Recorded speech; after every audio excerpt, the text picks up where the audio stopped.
I'm Adnina, and as the title suggests, this video would be me trying to draw Moschino Toujours Glamour out of the toilet while trying to review it at the same time. So before we get started, let's look at the bottle design or the presentation of the perfume itself. It was actually a flanker or successor of Moschino Glamour that was dressed in blue. So the only difference in the bottle design between these two are actually only at the color. Moschino Toujours Glamour is clad in bluish purple and silver, whereas the Moschino Glamour was clad in red and gold.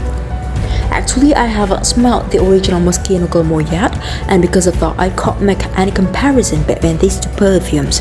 However, looking at the Fragrantica pages, I can say that you can barely see any relation or similarities when it comes to the notes and the accords between these two perfumes. I feel like the only resemblance of these two perfumes are only in the bottle design. Apart from that, there are completely different perfumes, at least looking at the main accords. So, in the Fragrantica page of Moschino Toujours Glamour, it was described as floral, ozonic, almond, powdery, and fruity. I can say that I strongly disagree with the fruity part, since I don't get any kind of fruitiness or even the red currant that was listed on the top notes. For me, this perfume is a very powdery perfume. I get the resemblance of the Nivea Blue Cream because I get the cold cream lotion vibe when I try to spray it on paper strip. However, on my skin it turns really powdery. If I were to describe this powdery feel, it's not the same powder as a vintage makeup, for example, or Narciso ou Poudre. It's more of a clean powdery scent, like a fresh out of a shower vibe. It's slightly cold. I don't know if you ever relate a perfume with temperature, but for me, this perfume belongs to a cooler vibes of scent, if you know what I mean. If it was to be a flanker, I think it would fit well with Prada Infusion Deiris. I feel like they have a very similar vibe and could fit into the same family. The opening really reminds me a lot of Prada Infusion Deiris or Chanel No. 19. They have this same powdery vibes. They belong to a same family. However, this one in the dry down, because of the violet leaf, I could get a similarity for the purplish powdery vibe with Lolita Lampica Eau de Toilette. I feel like the name of this perfume is not fitting for the scent at all, because Toujours Glamour means always glamour, but I don't feel glamorous at all when I'm wearing this perfume. On the opposite, this perfume screams cozy, delicate, feminine for me.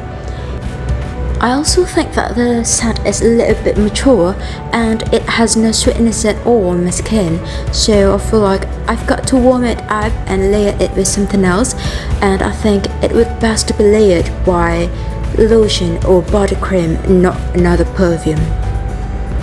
Also, looking at the Fragrantica reviews, I'm very surprised that some people even find citrusy notes or acidic notes, as I feel like this is a very, powdery, lotiony, fresh out of a shower feel, and I thought everybody would go with that, and there is no other opinions. Maybe slightly from the heliotrope or the floral or the almonds, but I can't imagine that people could smell any kind of citrus accords in this.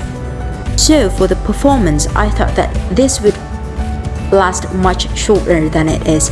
I tried to spray it before I went to bed, and surprisingly, I could still get a whiff of it when I wake up in the morning. So definitely not that short lasting.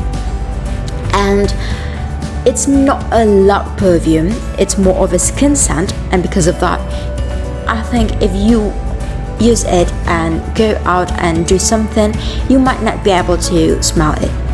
It's kind of intimate and private, so when you're only by yourself on your bed and cuddling with your pet or something, you can definitely able to sense it presence throughout the day, I think, because I slept for quite a long time and it's still there when I wake up. So to summarize, I think this is a very feminine, clean, powdery, almond, musk and floral concoction that is discreet in its performance but still there. I feel like it would be a very good option if you want to be low-key on a weekend morning after your morning shower and you just want to laze around at home or reading your favorite book and listening to your favorite music and enjoying your morning cup of tea or something like that. You know the vibe. So that's all I got for the review and thanks for watching.